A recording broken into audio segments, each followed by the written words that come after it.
యనుమల రేవంత్ రెడ్డి చేయాల్సినటువంటి కార్యక్రమాలన్నీ ఇగో కేసీఆర్ చేస్తాడు. రైతుల దగ్గర పోయి పరామర్శించడం, పంట నష్టపోయినటువంటి రైతుల దగ్గర పోయి ఓదార్పు యాత్ర అంటూ మొత్తం మీద ఓదార్స్తున్నటువంటి కథనాలు. ఇగో రైతుల దగ్గర పోయి పరామర్శిస్తూ పంటలు ఎట్లా ఎండిపోయినాయి, ఏం కష్టం వచ్చింది రైతులకు, ఇవన్నీ తెలుసుకుంటున్నటువంటి మాజీ ముఖ్యమంత్రి కేసీఆర్. ఇక మన ప్రియతమ ముఖ్యమంత్రి యనుమల రేవంత్ రెడ్డి చేస్తున్నటువంటి సాహసాలు ఏందయ్యా అంటే, ఎంపీ అభ్యర్థులను నిలబెట్టాలి, ఎక్కడి నుండి సీట్లు దన్నుకోవాలి, బీజేపీ నుండి ఎమ్మెల్యేలను గుంజుకోవాలన్నా, మరి బీఆర్ఎస్ నుండి ఎమ్మెల్యేలను గుంజుకోవాలన్నా, లాక్కోవాలన్నా, ఇట్లాంటి దుర్బుద్ధితోని ముందుకు పోతుండు. ఇక రైతులు కళ్ళకు కనబడతలే, ప్రజలు కనబడతలేరు, రైతులు కనబడతలేరు.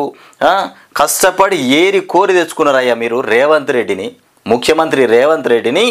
కాంగ్రెస్ అధిష్టానాన్ని ఒప్పించినట్టుగా అక్కడి నుండి పార్సల్ వచ్చిందయ్యా. మళ్ళా పోయి ఈ కాంగ్రెస్ అభ్యర్థులల్లా, ఈ ఎమ్మెల్యేలల్లా మళ్ళా కోమటిరెడ్డి, ఉత్తమ్, బట్టి వీళ్ళందరూ ఉండగా కూడా మరి రేవంత్ రెడ్డికే పార్సల్లో ఎందుకు వచ్చిందో మన ముఖ్యమంత్రి ఆయనకే ఇవ్వాలని రాహుల్ గాంధీ, సోనియా గాంధీ నిర్ణయించినటువంటి వ్యవహారం ఇది.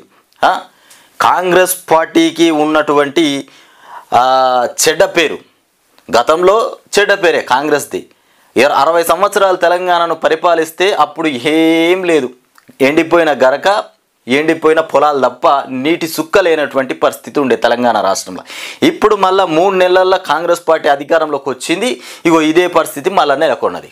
రైతుల గోసలు, ఏడుపులు, ఆత్మహత్యలు. 200 మంది ఇప్పటికీ 3 నెలల్లో 200 మంది ఆత్మహత్యలు చేసుకున్నారు రైతులు.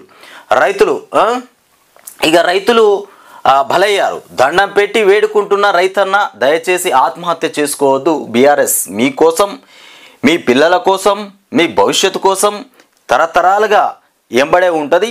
ఈ పార్టీ కూడా మీకే, మీ పార్టీయే అని చెప్తున్నటువంటి కేసీఆర్. బీఆర్ఎస్ అనేదే జనంలో నుండి పుట్టుకొచ్చింది. టీఆర్ఎస్, బీఆర్ఎస్ ఇవి రెండు గతంలో టీఆర్ఎస్ ఉండే, మిగతా తర్వాత బీఆర్ఎస్గా మార్చడం జరిగింది. ఇవి ఇప్పుడు ప్రజల నుండి పుట్టుకొచ్చినదే. ఇక 100 రోజుల్లోనే 200 మంది ఆత్మహత్య చేసుకున్నారు రైతులు. ఇది చరిత్రలో మామూలు చరిత్ర కాదు. ఇది రేవంత్ రెడ్డి గారు చేసినటువంటి ఘనకార్యపు చరిత్ర. ముఖ్యమంత్రి రేవంత్ రెడ్డి గారు ఇగో ఆనాడు కరెంటు పోతే వార్త, ఇవాళ కరెంటు ఉంటే వార్త. ఈ పరిస్థితి ఎందుకు వచ్చింది? ప్రజలందరికీ 24/7 కరెంటును అద్భుతంగా సప్లై చేసినటువంటి రాష్ట్రం దేశంలో తెలంగాణ ఒకటే. వారంలో 24/7 అంటే 24 గంటలు కరెంట్ ఇచ్చినటువంటి ఘనత దేశంలో ఒక తెలంగాణ రాష్ట్రానికే దక్కింది. అలాంటిది ఒకప్పుడు కరెంటు పోతే వార్త అయింది, ఇవాళ కరెంటు ఉంటే వార్త అయిపోతుంది. ఈ రకంగా మారిపోయింది. ఇక నిన్న మొన్న చెప్తా ఉన్నాడు, ఒక 2 నెలల వరకు కరెంట్ అయితే ఎటు పోనీయకుండి, కరెంటు పోకుండా చూసుకోరి, బ్రహ్మాండంగా ఉండాలి కరెంటు. ఎందుకంటే మేము మీటింగ్లో పోతాం, మరి ప్రజలు ఆయనతో రాళ్లతో కొడతారు, రప్పలతో కొడతారు. ముఖ్యమంత్రి రేవంత్ రెడ్డి, మరి నువ్వు పాలనలో ఉన్నావు, మరి నీ పాలనలోనే కరెంటు పోయిందని రాళ్ళు రప్పలందుకొని కొడతారన్నటువంటి భయంతో కరెంటు తీసేయకూరని అధికారులకు ఆదేశాలు జారీ చేసిండే రేవంత్ రెడ్డి. అలాంటి రాష్ట్రానికి ఏం చెదలు పట్టింది? 100 రోజుల్లోనే ఇంత అస్తవ్యస్తం ఏంది? 200 మంది రైతులు ఇక చనిపోతూ ఉండేది. ఇందులో ఉన్నటువంటి తమాషా ఏంది? 200 మంది చనిపోవడం ఏంది, తమాషా ఏంది? కొత్తగా నడిపించేది ఏం లేదు. ఇక మొదలు మోసేది లేదు, ఇక కట్టెలు కొట్టేది లేదు, కొత్తగా గడ్డిపారలు పట్టి తవ్వేది లేదు. ఉన్నది ఉన్నట్టు నడిపించలేని అసమర్థత ఏంది? ఇక అశక్తత ఏంది? ఇక కట్టిన ఇల్లు పెట్టిన పొయ్యి కదా, దానిని నడిపించే తెలివి లేకపోతే ఎట్లా? ఇక దీన్ని బట్టి మనకు స్పష్టంగా అర్థమవుతున్నది ఈ లేదంటే ఏందనేది. కట్టిన పొయ్యి, కట్టిన ఇల్లు అన్నీ కేసీఆరే రూపుదిద్దిపోయిండు, పునరుద్ధరించిండు, మంచిగా రూపకల్పన చేసిండు. తెలంగాణ రాష్ట్రానికి అన్నీ అనుకూలంగా ఏర్పాటు చేస్తే వాటిని పట్టుకొని ప్రజలకు వాటితోని పని చేయరానటువంటి రేవంత్ రెడ్డి ఉన్నట్టు వాటినే వాడుకుంటూ తెలంగాణ రాష్ట్రానికి మేలు చేస్తలేడు. కేసీఆర్ అన్ని తలబెట్టిండు. ఏది కేసీఆర్ చేయనటువంటి పనేది? తెలంగాణ రాష్ట్రానికి కావాల్సినవి అన్నీ చేసి పెట్టిండు. ఉన్న పనులను సమానంగా ఉన్న పనులతోటి సేవ చేయమంటే ప్రజలకు సేవ అందించమన్నా పని చేయమన్నా అసలు పని కలవట్లే. రేవంత్ రెడ్డిది పని కలవట్లే. ఎక్కడిది ప్రాజెక్టులు కట్టిండు, మెడికల్ కాలేజీలు తెచ్చిండు, అన్ని పథకాలు వాళ్ళు రూపొందించినాయి. వాటిని ఎట్లా ఉన్నాయో గట్లనే నడిపించుకోబోండే అంటే వాటిని నడిపించేటువంటి స్తోమత లేదు. ఇప్పుడు రాష్ట్రాన్ని పరిపాలిస్తున్న పార్టీ ప్రభుత్వానికి అసమర్థత, ఇక అవివేకం, తెలివి తక్కువతనం, అవగాహన రహిత్యం, ఇక దీన్నే ఎట్లా వాడాలనో తెలియని ఇదో అర్భకత్వం ఇట్లా ఉన్నది. ఇక బీఆర్ఎస్ పాలనలో ఎన్నడూ బిందె పట్టుకొని బయటకు రాని ఆడబిడ్డలు ఇప్పుడు మళ్ళీ నీళ్ళ కోసం తనలాడుతున్నారు. ఇక ఊర్లల్లో మళ్ళీ జనరేటర్లు, ఇన్వర్టర్లు, కన్వర్టర్లు, ఇక స్టెబిలైజర్లు వచ్చినాయి. మోటార్లు కాలిపోతున్నాయి. ఇక పట్టుగొమ్మల్లాంటి పల్లె సీమల్లో బోరు బండ్ల హోరు ఇక వినిపిస్తున్నది. హైదరాబాద్లో ట్యాంకర్లు ఇట మొత్తం స్టెబిలైజర్లు పెట్టుకోవాలి, జనరేటర్లు పెట్టుకోవాలి, ఇన్వర్టర్లు పెట్టుకోవాలి. ఇవన్నీ పెట్టుకుంటేనే ఏమన్నా టీవీ చూసుకున్నా మోటార్లు, బయకాడ మోటార్లు, ఇంట్లో టీవీ, ఇంకేదన్నా పరికరం ఉంటే దానికి కూడా ఎఫెక్ట్ అయిపోతుంది. వచ్చుడు పోవుడు కరెంటు ఎప్పుడు వస్తుందో ఎప్పుడు పోతుందో తెలియనటువంటి పరిస్థితి. చాతగాని సర్కారు, ఇది కాలం వెళ్ళబోస్తుంది. ఇది కాలం తెచ్చిన కరువు కాదు, కాంగ్రెస్ తెచ్చిన కరువు. ఇక పంటలను ఎండబెట్టింది ముమ్మాటికి కాంగ్రెస్ సర్కారే. ముమ్మాటికి ఎండిన ప్రతి ఎకరాకు 25,000 పరిహారం ఇవ్వాల్సిందే. అన్నదాత కోసం మేమున్నాం, రాష్ట్రాన్ని రణరంగం చేస్తాం. ఎండిన పంటకు 25,000 ఇవ్వాలి ఎకరానికి. ఇస్తాడా మరి రేవంత్ రెడ్డి? ఐతదత్తతోని ఖజానానే లేదని చెప్తుండు. ఇక డబ్బులు ఏమిస్తాడు రైతులకు? మోసం చేసిండు. మొత్తం మీద రైతులను మాత్రం ముమ్మాటికి 100% మోసం చేసిండు.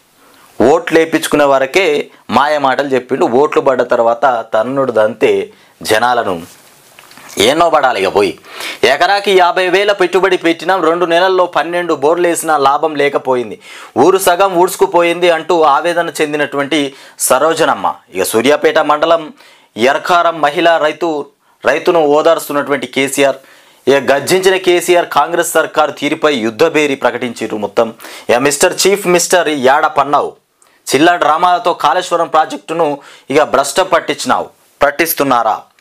కాళేశ్వరం ప్రాజెక్టు భ్రష్టు పట్టిస్తుడు. చిల్లర రాజకీయాలు, దాని మీద లేనిపోని అభండాలు, కాళేశ్వరం ప్రాజెక్టు మీద లేనిపోని అభండాలు వేస్తూ కాలం గడిపి పబ్బం గడిపి రైతులను నట్టేటం ఉంచినటువంటి రేవంత్ రెడ్డి.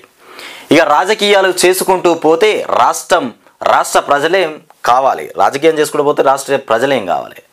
రాష్ట్ర ప్రజలతోనే పట్టింపు లేదు. రేవంత్ రెడ్డికి రాజకీయమే కావాలి. లీగల్గా ఎవరిని అరెస్టులు చేయాలి, ఎవరిని భయభ్రాంతులకు గురి చేయాలి, ఎవరి మీద ఫోకస్ పెట్టాలి, ఏ పార్టీ నుండి ఎమ్మెల్యేలను, నాయకులను, కార్యకర్తలను లాక్కోవాలి, కండువాలు కప్పాలి, గీ పనులు పోతే ఫ్యాన్ కింద పండుకోవాలి. ఇట్లా ఉంటాయి.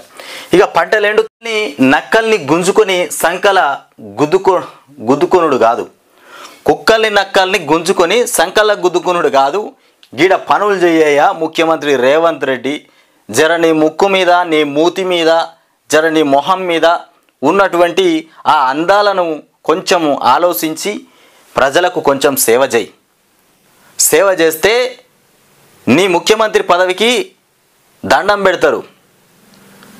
ఇక నువ్వు చేయాల్సింది ఏంటంటే సేవనే. ఎట్లా మేము ఓట్లేసి ఎన్నుకున్నటువంటి పరిస్థితికి, కర్మకి, ఓట్లేసి ఎన్నుకున్న కర్మకి నువ్వు మాకు చేయాల్సింది సేవనే అనుకోవాలి. ఇక మరి ఎందుకంటే డిమాండ్ చేసేటువంటి పరిస్థితి లేదు. ఇప్పుడు రైతులు డిమాండ్ చేసినా లాభం లేదు, ప్రజలు డిమాండ్ చేసినా లాభం లేదు. మాకు సేవ చేయాలంతే. ఇక ఏడుకుంటురు. ఇప్పుడు చేతులెత్తి దండం పెడుతురు రైతులు. చేతులెత్తి దండం పెట్టినా కౌలు రైతులను ఆదుకున్నటువంటి పరిస్థితి లేదు, రైతులను ఆదుకునే పరిస్థితి లేదు. ఎవరిని కూడా నువ్వు ఆదుకుంటలేవు. ఎండిపోయిన పొలాలు, ఎండిపోయిన వరిసేన్లు, కనీసం ఒక్కరోజనే పోయి చూసినావా? ఎక్కడ ఎండిపోయినాయి, మరి ఎట్లా ఎండిపోయినాయి, ఎన్ని ఎకరాలు ఎండిపోయినాయి, ఏ రైతుకి ఏం బాధ ఉంది, ఏం కష్టం ఉంది, ఎంత పెట్టుబడి పెట్టిండు, ఇవన్నీ ఎక్కడికి ఏ జిల్లాకన్నా పోయినావా, లేకపోతే ఏ గ్రామానికన్నా పోయినావా, పోయి తెలుసుకున్నావా? అది లేదు మనకు.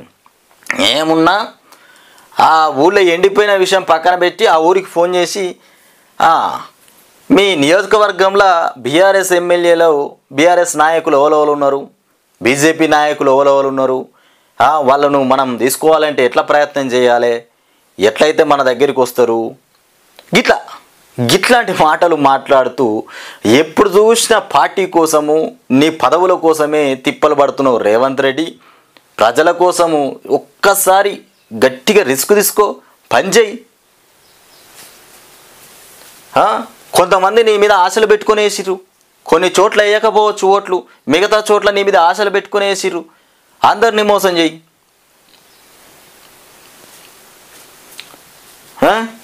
ఇక పంటలు ఎండుతుంటే కనీసం సమీక్ష ఎందుకు చేయలే? ఎందుకు చేస్తాడు సమీక్ష? ఖజానా లేదు, సమీక్ష చేస్తే డబ్బులు కట్టాలి, సమీక్ష చేస్తే పైసలు ఇవ్వాలి, సమీక్ష చేయకపోతే పైసలు ఇయ్యాడు, అడిగేటోళ్ళు లేడు. గట్లా ఇక డిసెంబర్ 9న చేస్తామన్న 2 లక్షల రుణమాఫీ ఏమైందని రైతులను అడిగితే ఏమొస్తుంది కేసీఆర్ గారు చెప్పండి? మీరంటే ఏదో రకంగా చేసినారు, అక్కడనో ఇక్కడనో తీసుకొచ్చి ప్రజలు బాధలో ఉన్నారు, రైతులు కష్టాల పాలవుతారు, రైతులు ఆత్మహత్యలు చేసుకుంటారు అని ఆలోచించి ఇక్కడనో రూపాయో 2 రూపాయలు గుంజుకొచ్చినావా అడుక్కొచ్చినావా ఏదో రకంగా రైతుల పొట్ట నింపినావు, నువ్వు చేసినావు ఆ పని. మరి రేవంత్ రెడ్డిగా పని చేస్తాడా? చెయ్యడు.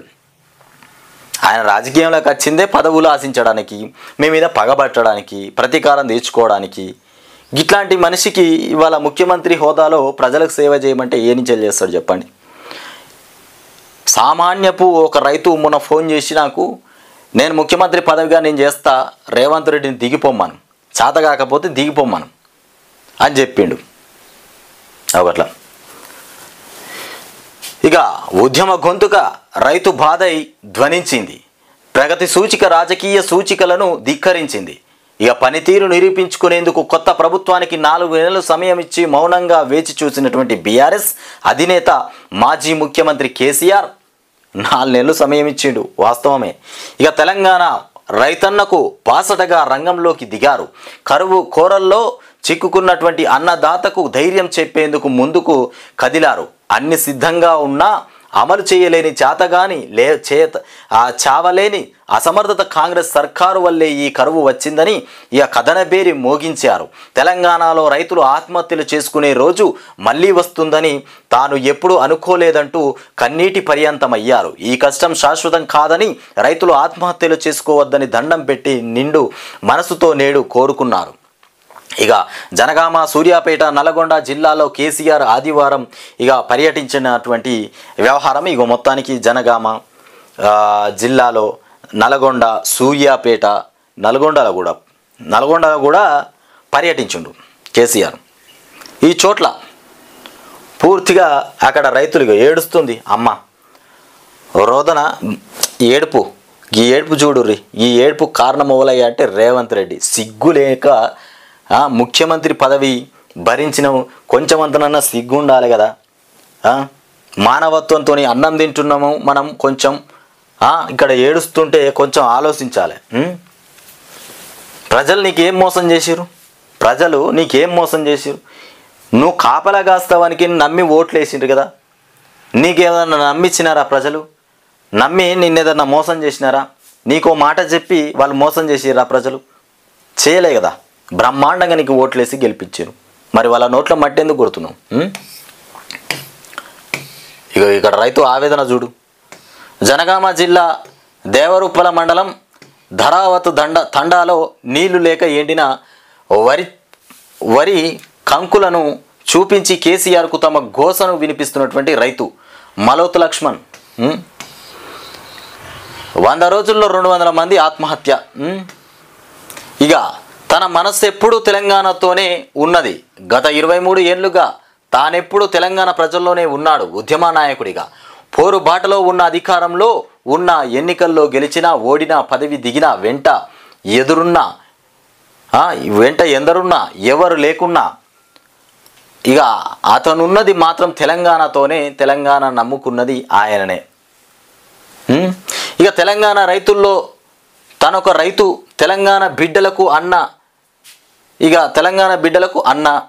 ఇక మోడువారిన బతుకు బాటలో ఉద్యమ దీప్తి వెలిగించిన బీడువారినటువంటి పొలాల మీదికి నదీ జలాలను నడిపించిన తెలంగాణ బతుకుకు అతనే ఒక ఆశ. తాను తెచ్చిన తెలంగాణ, తాను అభివృద్ధి చేసిన తెలంగాణ 4 నెలలు ఇక గడవక ముందే ఆగమైపోవడం చూసి చలించని కేసీఆర్ మరోసారి నడుం బిగించారు. ఎడారిలో మారినటువంటి పొలమే రణసీమగా ఎండిన వరిగడ్డి పోచలే ఇక పశు పత్రాస్త్రంగా మార్చుకొని తెలంగాణ రైతాంగం కోసం సమరశంఖం పూరించారు. నీళ్లు లేని చేలను రైతు కన్నీళ్లను చూడలేక ఆ రాజకీయాన్ని హెచ్చరిస్తూ రైతుకు సాయంగా కుదిలారు. ఇట్లా సూర్యాపేట 500 బోనస్ ఇంకెప్పుడు కేసీఆర్ నిప్పులు రుణమాఫీ ఏది, 15,000 భరోసా ఎక్కడ, ఇవన్నీ ఏముండయి, దొంగ మాటలు, డొల్ల మాటలు. మొత్తం మీద తెలంగాణ రాష్ట్ర ప్రజల నోట్లో, రైతుల నోట్లో మట్టిగొచ్చినటువంటి రేవంత్ రెడ్డి మళ్ళీ ఇప్పుడు ఏ హస్తంతోని, ఏ ఆలోచనతోని రాష్ట్ర ప్రజల దగ్గరికి వస్తున్నావు, ప్రజల ముందుకు వస్తున్నావు? నువ్వు ఏ ఆలోచనతోని వచ్చినా ప్రజలు నిన్ను నమ్మే పరిస్థితిలో లేరు. ఎలాంటి మాయమాటలతో వచ్చినా ప్రజలు నీతోని చేతులు కలిపే పరిస్థితి లేదు. నిన్ను నమ్మే ఆలోచన కూడా వాళ్ళకు లేనే లేదు. ఇక మీరు లేరు, అంతా ఆగమైపోయింది సారు. కేసీఆర్ అంటున్నారు మీరు లేరు, రాష్ట్రమంతా ఆగమైపోయింది సారు. ఇక నీళ్లు లేక నెల కిందటనే 2 ఎకరాలు ఎండినాయి. ఇక పంట పసులు మేసినాయి. ఇప్పుడు 6 ఎకరాలు ఎండింది. 1,82,000 పెట్టి 4 బోర్లేసినా లాభం లేకపోయే. ఇక పెట్టుబడికి తెచ్చినటువంటి 3 లక్షల అప్పు మీద పడ్డది. ఇక 4వ తారీఖున కొడుకు రాజేందర్ పెళ్లి ఇక పెట్టుకున్నాం. బిడ్డ పెళ్లి ఇప్పుడు అప్పు అయ్యింది. బిడ్డ పెళ్లికి ఇప్పుడు అప్పు అయిపోయింది. ఇక పంట పండితే సంబురంగా లగ్గం చేసుకున్న ఇప్పుడు చేతిలో చిల్లి గవ్వ కూడా లేదు. అప్పుడు పంట పండితే సంబురంగా లగ్గం చేసుకున్న పైసలుండే, ఇప్పుడు చేతిలో చిల్లి గవ్వ లేకుండా అయిపోయింది. దీనికి కారణం ఈ కర్తకు, ఈ కర్మకు, క్రియకు, దీనన్నిటికీ కారణం మన ముఖ్యమంత్రి, చేతగాని ముఖ్యమంత్రి. ఇగో చేతగాని సర్కార్ ఇది. ఇట్లా